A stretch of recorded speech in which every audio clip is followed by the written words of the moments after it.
Hey guys, and welcome back to CCMA with Dani. In this session, we're going to walk through the full CCMA question review using the Quizizz format. But this isn't just about picking up the right answer. I'm going to be breaking down the rationale behind each choice so that you guys fully understand the concepts, not just the memorization. So whether you're getting ready to test, whether you're retesting, or if you're just brushing up, this review is going to be designed to sharpen your knowledge and boost your confidence. So get ready. We're diving into real certification style questions with clear, no fluff explanations. You guys ready? Let's get started. All right, guys, here we go. All right, so a medical assistant is performing a urine analysis on a patient and identifies the color of the urine as a greenish yellow color. Which of the following can contribute to making the urine that color? Would it be infection, blood loss, bile duct obstruction, or dehydration? If you said bile duct obstruction, then you are correct. So a greenish yellow discoloration of urine is often linked to bilirubin or bile pigment abnormalities. This can occur due to a bile duct obstruction or even liver disease. Now, the bile duct transports bile from our liver to our small intestines. And when they become blocked, the bilirubin builds up in our bloodstream and it can get excreted in the urine. So elevated levels can be a dark yellow, brown, or even a greenish yellowish color. Next question. All right, so when entering a new patient appointment, which of the following is an appropriate amount of time to block off? 15 minutes, 30 minutes, 60 minutes, or 80 minutes? If you said 60 minutes, then you are again correct. Now, a new patient appointment usually requires more time than a follow-up or an established patient visit. 60 minutes is the standard time for a new patient visit because it allows for comprehensive medical history reviews, discussion of current health concerns, initial examinations, and also establishing a treatment plan. We have a regular follow-up that may be around 15 minutes because that patient is already established. But when it comes to a new patient, we want an extended amount of time. That way the doctor can evaluate and come up with a treatment plan for our patient. Next question. When coaching a patient, which of the following is an example of disease prevention?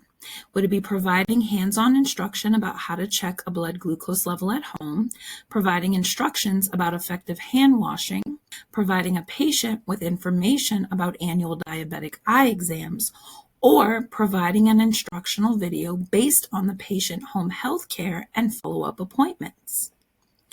Now, if you said providing instructions about effective hand washing, then you are correct. So disease prevention involves actions that are taken to reduce the risk of illness or injury. Hand washing is a primary method of preventing infection by removing germs that can cause illness. And I want you guys to remember, hand washing is also the #1 way to break the chain of infection. Taking it back to infection control, the #1 way is washing those hands. All right, next question. When performing prior authorization for durable medical equipment, also known as DME, for a patient with Medicare, a medical assistant should understand that which of the following Medicare plans cover DME services? Would this be Medicare Part A, Part B, Part C, or would it be Part D? Now, if you said Medicare Part B, then you are correct. Medicare Part B covers durable medical equipment, which is DME equipment, like wheelchairs, walkers, oxygen equipment, and prosthetic devices. Now, Medicare Part B also covers outpatient services, preventative care, and even some home health services. Medicare Part A covers hospital stays, it covers skilled nursing stays, and also hospice. Now, Medicare Part C is what we call Medicare Advantage, and this is a private insurance plan, and it combines Part A and Part B. Now, when we're talking about Medicare Part D, this covers prescription drugs. All right, next question. When collecting demographic information from a new patient, which of the following ways can a patient provide this information? Would it be Notice of Privacy Practices, which is an NPP, patient portal, a claim form, Or would it be health information exchange? Now, if you said the patient portal, then you are correct. Now, a patient portal is an online platform where patients can provide demographic information, they can update their contact details, their insurance information, and their medical history. The patient portal also provides lab results that patients can view. They can view any upcoming appointments. They can also schedule and cancel appointments from their portals. Great job, you guys. Next question. Which of the following is the lay term that can be used in the place of the medical term varicose? Would it be hives, scabies, lice, or warts? Now, if you said warts, then you are correct. Now, the term varicose is the medical term for warts. Warts are benign. And I want you guys to remember when we're talking about the term benign, this means non-cancerous. If you guys were to hear the term malignant, malignant means that it is cancer. So again, warts are benign skin growths that are caused by HPV. They're commonly found on the hands, the feet, and other parts of the body, like the genital area. Now, let's take a look at lay terms.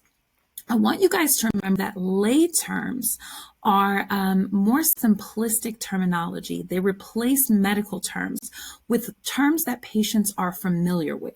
Like you can walk into a room and tell a patient, I'm going to go ahead and check your BP and get your O2. Some of them might look at you like, what do you mean? You want to tell the patient directly, you're going to check their blood pressure, you're going to check their oxygen levels.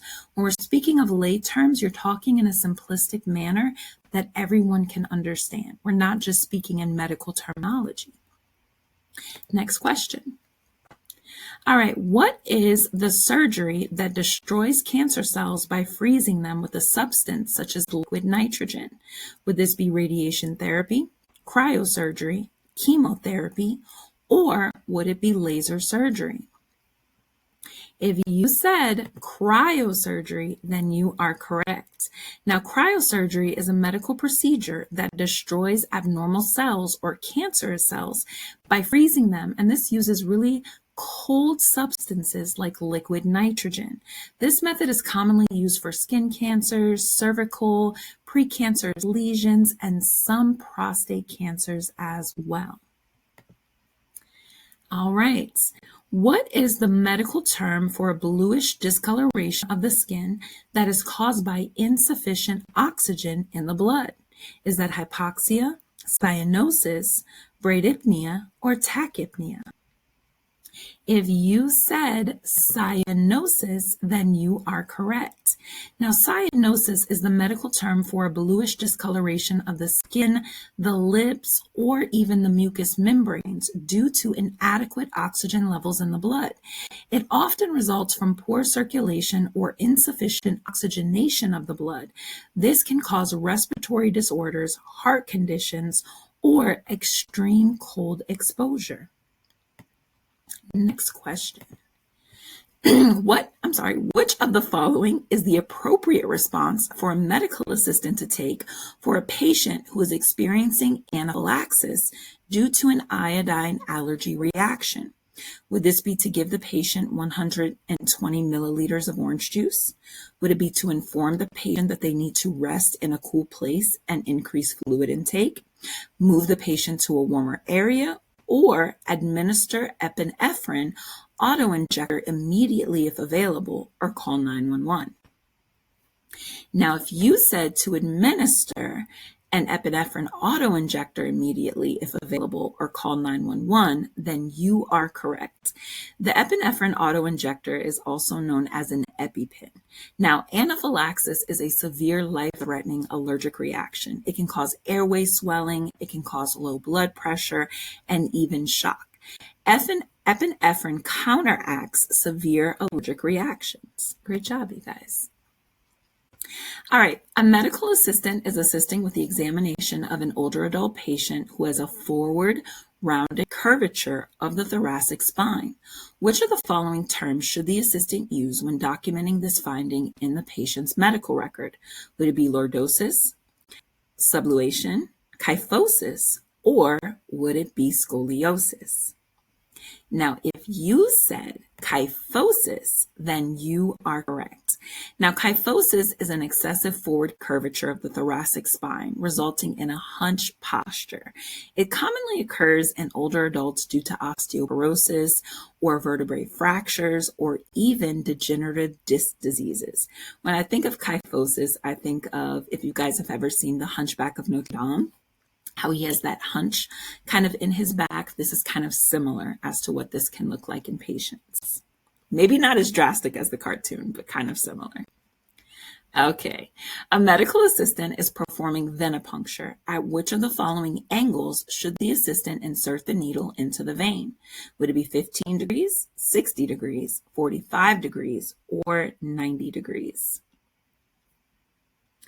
If you said 15 degrees, then you are correct.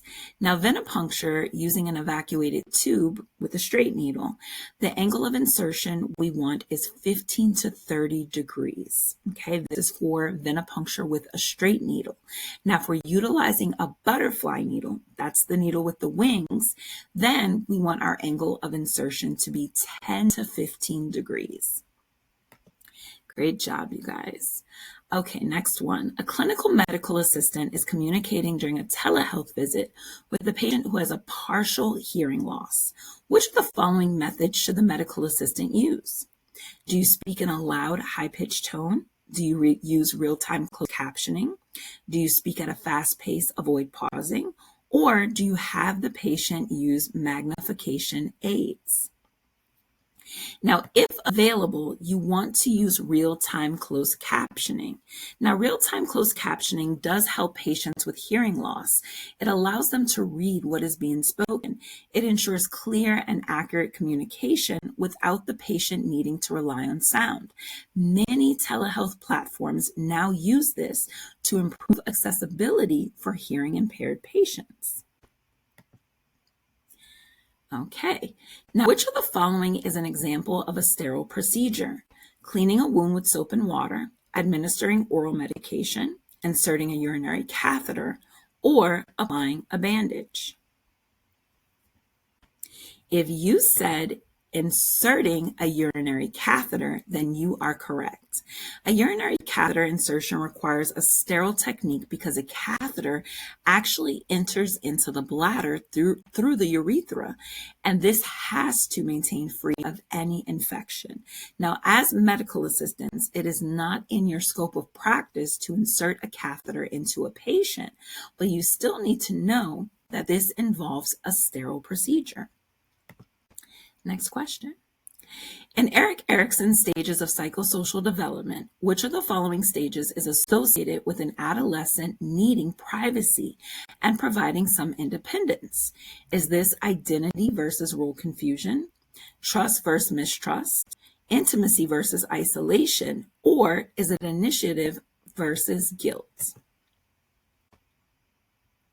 Now, if you said identity versus role confusion, then you are correct. This stage occurs during adolescence between the ages of 12 and 18 years old. During this time, teenagers explore their sense of self, their personal identity, and also their independence. Now, a medical assistant is reviewing a patient's recent medical history and notes they have a healing fracture of the distal femur. In which of the following locations on the patient's body should the assistant expect to find the injury? Would it be just below the shoulder, just above the elbow, just below the hip, or would it be just above the knee? Now, if you said just above the knee, then you are correct. The femur is the thigh bone. It's not only just the thigh bone, but it's also the longest bone in the human body. The distal femur refers to the lower portion of the thigh bone, which is located right above our knee. Next question. Which of the following provides informed treatment and encourages patients to take an active role in their individual health care, resulting in better compliance and treatment? Would this be population health, community resources, continuity of care, or patient education? If you said patient education, then you are correct. Now, patient education is the process of informing patients about their health conditions, their treatment, and their self-care strategies. It empowers patients to take an active role in managing their health, leading to better adherence to treatment plans. Next question.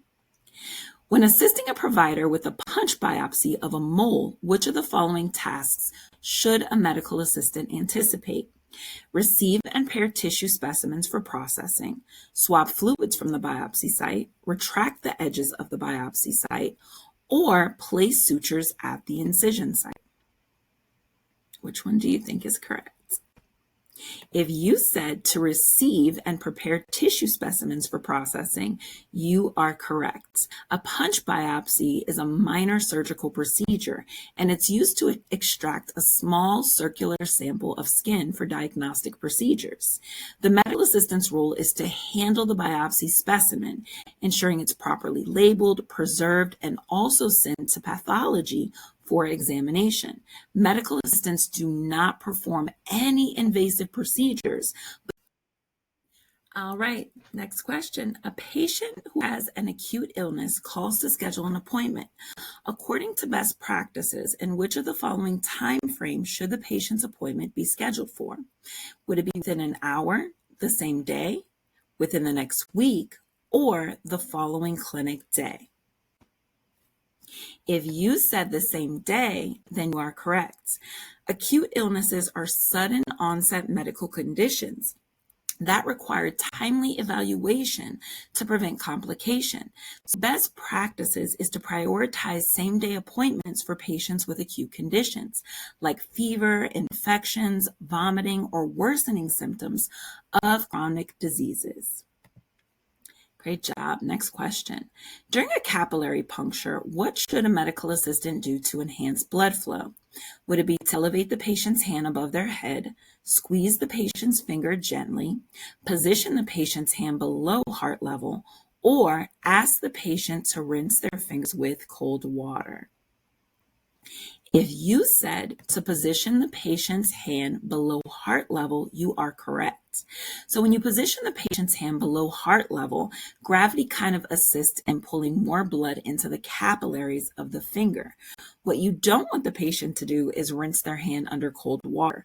A lot of times when we're doing a capillary puncture, we can have restricted blood flow due to the patient's hands being too cold. So rinsing with cold water will not benefit. If anything, we actually want the patient to warm their hands. We can have them rinse with warm water. We can give them a hand warmer in order to increase the flow of their blood. All right, next question. A medical assistant is preparing to draw venous blood samples. OSHA regulations requires the assistant to wear which of the following pieces of personal protective equipment while performing the procedure? Would it be gloves, eye protection, surgical mask, or would it be a gown? If you said gloves, then you are correct. So according to OSHA's Bloodborne pathogen standard, medical assistants must wear gloves when drawing blood to prevent exposure to bloodborne pathogens like HIV, hepatitis B, hepatitis C. Gloves actually act as a barrier between the healthcare workers and any potential contaminants present in the patient's blood. As medical assistants or healthcare workers, you guys always have to remember to protect yourselves. Remember, a lot of patients are asymptomatic. We can't look at a patient and always tell that they have a disease. So always protect yourself. Okay, so a provider examines a patient who has a lesion on their arm that requires daily wound care treatment. The patient is unable to perform wound care themselves. A medical assistant should anticipate a referral for this patient to which of the following ancillary services: home health care, diagnostic services, rehabilitation services, or hospice. If you said home health, then you are correct. Home health care is the appropriate referral for a patient who needs daily wound care but is unable to perform it themselves. Home health care basically provides skilled nursing care at the patient's residence. This includes wound care management, medication administration, and also patient education. Now, a medical assistant is caring for a child who has varicella-zoster virus. The assistant should recognize that varicella is spread through which of the following modes of transmission? Would it be airborne, bloodborne, vector-borne, or would it be foodborne? If you said airborne, then you are correct. Varicella-zoster virus causes chickenpox. Now, varicella-zoster virus is chickenpox. This is primarily transmitted through airborne droplets. So when an infected person coughs or they sneeze or they even talk, it can be spread through direct contact with fluid from the vesicles, even open skin lesions of an infected person. So you guys do need to remember, because you may run across this on the certification exam, varicella-zoster is chickenpox. And again, it is airborne. Okay, so which of the following is a formal authorization that identifies an individual as legally able to make decisions on behalf of a patient? Is this called a durable power of attorney, a do not resuscitate order, which is a DNR, a uniform donor card, or physician-patient contract? If you said durable power of attorney, then you are correct. Now, a durable power of attorney for healthcare, this is considered legal documentation that grants a designated individual known as the healthcare proxy the authority to make medical decisions on behalf of a patient if they become unable to do so themselves. This document ensures that medical and healthcare decisions align with the patient's wishes when they are unable to do so. Which of the following documents indicates how a patient's medical records will be used and disclosed by a medical office? Is this called the NPP, Notice of Privacy Practices, an EOB, Explanation of Benefits, an ABN, Advanced Beneficiary Notice, or is it known as Assignment of Benefits? If you said NPP, Notice of Privacy Practices, then you are correct. Now, the Notice of Privacy Practices, the NPP, this is a document that's required under the Health Insurance Portability and Accountability Act. That's HIPAA. It informs the patient of how their medical information may be used and disclosed by the healthcare provider, and it also explains the patient's rights regarding their protected health information, such as the right to request access, restrictions, and also amendments. Next question. A patient who has night blindness may be experiencing which of the following vitamin deficiencies? Would it be vitamin D, vitamin E, vitamin A, or would it be vitamin K? If you said vitamin A, then you are correct. Now, night blindness is a condition where a person has difficulty seeing in low light or dark environments. It's commonly associated with deficiency of vitamin A. This vitamin is essential for the production of rhodospin. This is a pigment of the retina that actually helps with low light vision. All right, next question. When performing a first aid procedure to control bleeding of a wound, which of the following actions should a medical assistant take?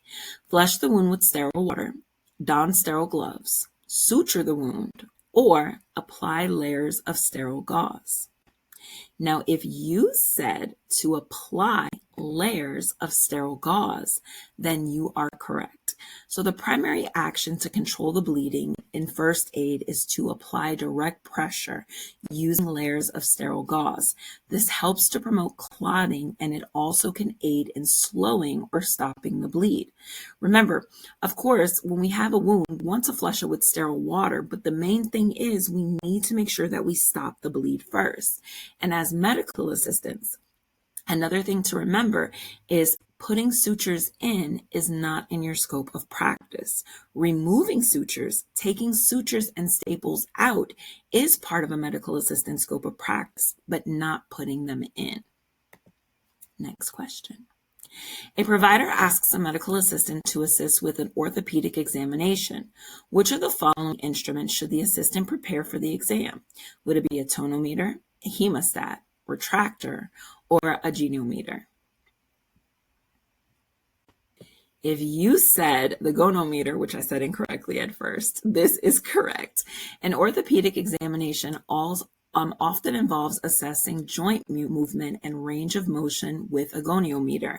This is a specialized instrument that's used to measure the angle of joint movement, and it makes it essential for orthopedic assessments. Great job, you guys. Excuse my pronunciation on that one. When discharging a patient from a minor surgery, which of the following findings should a medical assistant instruct the patient to recognize as an expected part of the recovery process? Would this be a temperature reading 100.5 degrees Fahrenheit, slight discomfort at the surgery site, continuous bleeding from the wound, or would it be red streaks near the wound? Which one do you guys think this is? This would be slight discomfort at the surgery site. So after minor surgery, it's normal for a patient to experience mild discomfort. It's normal for them to experience swelling and even tenderness at the surgical site as part of the healing process. This is due to tissue trauma during the procedure, and it is expected to resolve gradually. Next question.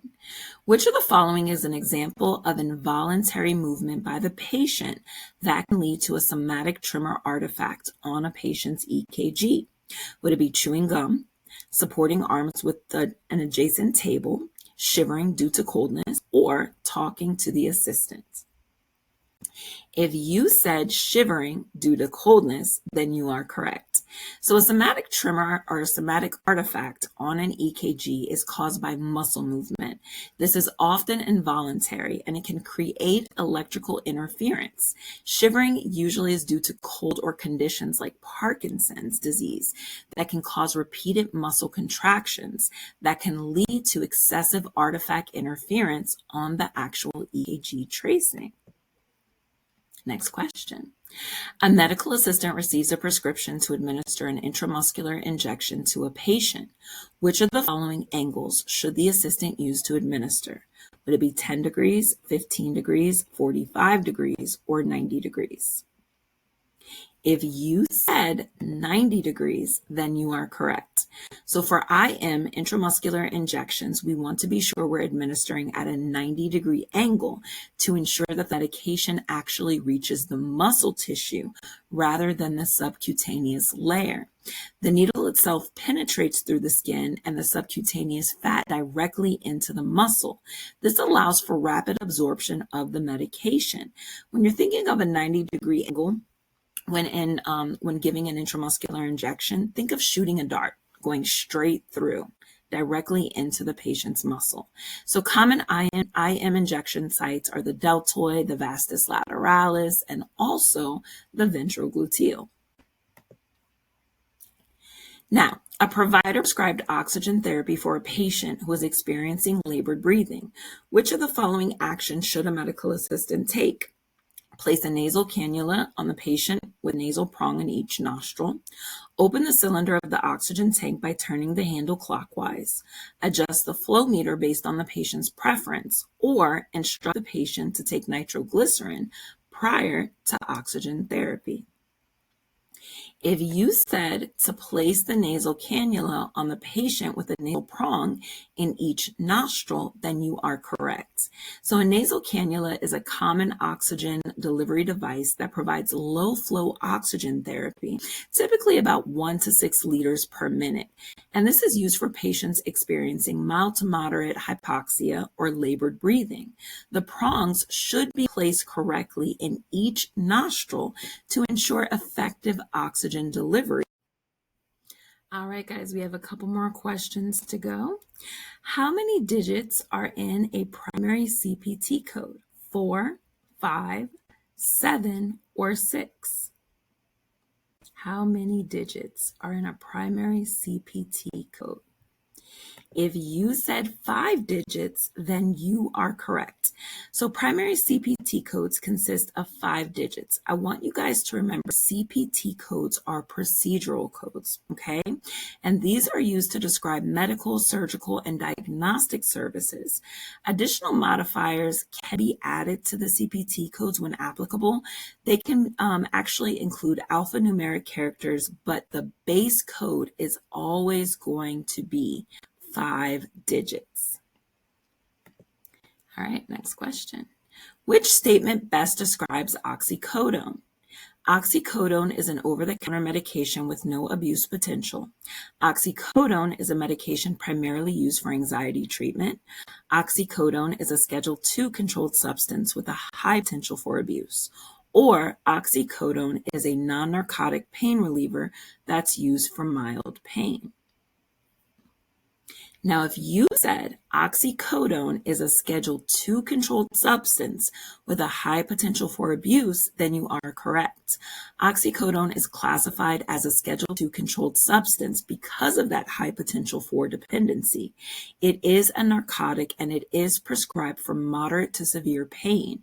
It's not for anxiety or mild pain, and it is not available over the counter. You do need a prescription for this. Now, I want you guys to remember the difference between Schedule I drugs and Schedule II. Schedule II drugs are those that have a high potential for dependency.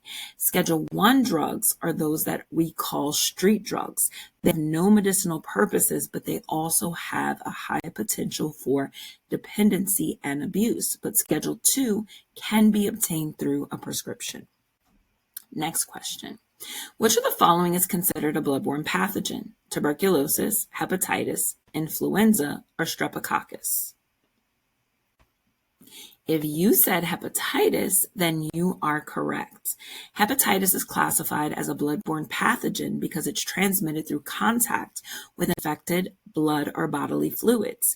Now, TB, which is tuberculosis, and influenza are considered to be airborne diseases, while strep is typically transmitted through direct contact or through respiratory droplets. It's not transmitted through the blood. One more, you guys. Which condition is characterized by abnormally high levels of glucose in the blood?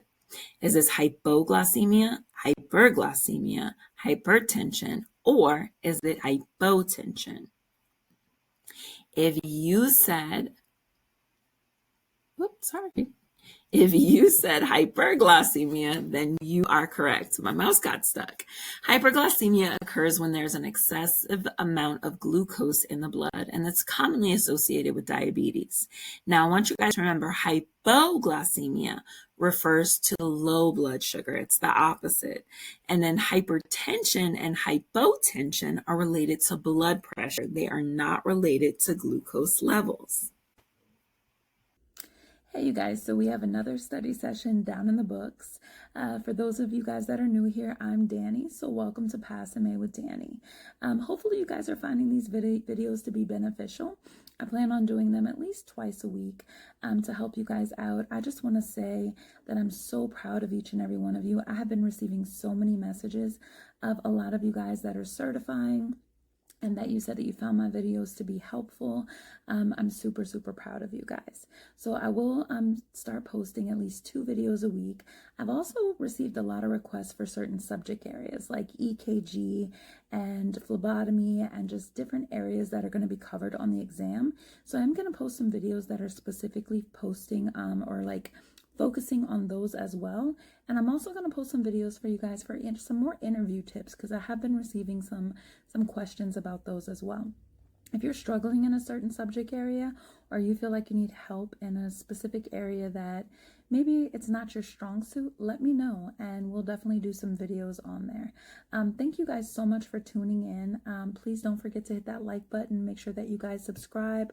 Please share with your friends. Anybody out there that's getting ready to take the Certified Clinical Medical Assistant exam, whether it's NHA or through another organization, these videos can be helpful for them too. It's a pleasure to meet all of you guys, and I look forward to doing more videos for you guys. And I also plan on doing some live sessions. So if you guys are interested in attending lives, asking live questions, just let me know. Have a great day, everyone. Welcome to CCMA with Dani, and don't forget to subscribe. Bye, guys.